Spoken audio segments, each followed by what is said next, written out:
ඉතාලියන් නිෂ්පාදන සමාගමක් තිබ්බා ඇල්ෆා රොමේ කියලා. කාර් නිෂ්පාදන ආයතනයක්. මේකේ වැඩ කරා මිනිස්සෙක් මෙයා ටෙස්ට් ඩ්‍රයිවර් කෙනෙක් විදිහට තමයි වැඩ කරන්නේ. හැබැයි මෙයා මේ උත්පාදන සමාගමත් එක්ක පොඩි ප්‍රශ්නයක් දාගෙන මෙයා මේ ආයතනෙන් අයින් වෙනවා. අයින් වෙලා මෙයාගේම නිෂ්පාදන ව්‍යාපාරයක් ආරම්භ කරනවා. මෙයාගේ නම තමයි එන්සෝ ෆෙරාරි. ඒතර වාට නමෙන්ම මතක් වෙනවා කවුරු ගැනද මම මේ කියන්නේ. අපි කවුරුත් කතා කරන ආස කරන වාහනයක් ෆෙරාරි.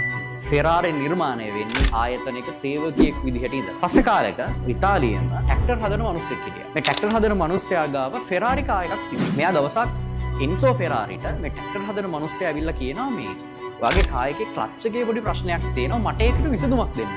මේකට එන්සෝ ෆෙරාරි දෙන උත්තරය තමයි ඔයාගෙන් ඔයාගේ ට්‍රැක්ටරේ හදාගන්න. මං රේසින් කාර් හදන විදිය ගැන බලාගන්න. මේකට අභියෝගයක් විදිහට ඔය ට්‍රැක්ටර් හදන මිනිස්සයා හදනවා කාර් එකක්. මේ ට්‍රැක්ටර් හදන මිනිස්සයාගේ නම තමයි ෆෙරුචියෝ ලැම්බෝගිනි. අපි කවුරුත් දන්න අපි ආස කරන ආදරය කරන වාහනයක් තමයි ලැම්බෝගිනි. ලැම්බෝගිනි නිර්මාණය වෙන්නේ ෆෙරාරිත් එක්ක තිබ්බ තරගේ ප්‍රතිවිපාකයක් විදිහට. පස්සේ කාලෙක මේ ලැම්බෝගිනි ආයතනය වැඩ කරනවා සේවකයෙක්. මේ සේවකයා යෝජනාවක් ගේනවා මේ ලැම්බෝගිනිට අපි හදමු කාර් එකක් කාබන් ෆයිබර් වලින්. සැහැල්ලු ශක්තිමත් පිරිවැය අඩු කාර් එකක්. හැබැයි මේ යෝජනාව ලැම්බෝගිනි ප්‍රතික්ෂේප කරනවා. ඒ ප්‍රතික්ෂේප කිරීම නිසා මේ මිනිස්සයා පටන් ගන්නවා යාගේම නිෂ්පාදන ආයතනයක්. මේ මිනිස්සයාගේ නම තමයි හොරසියෝ පගානි. ඔයාලා හැමෝම දන්න පගානි කියන කාර් එක නිෂ්පාදනය කරන්න පටන් ගත්තේ මෙන්න මේ හොරසියෝ පගානි. මෙයා නිෂ්පාදනය කරනවා වේගවත් සුපර් කාර් එකක් කාබන් ෆයිබර් වලින් විතරක් හදන. දවසක් මේ පගානිට කතා කරනවා මිනිස්සෙක්.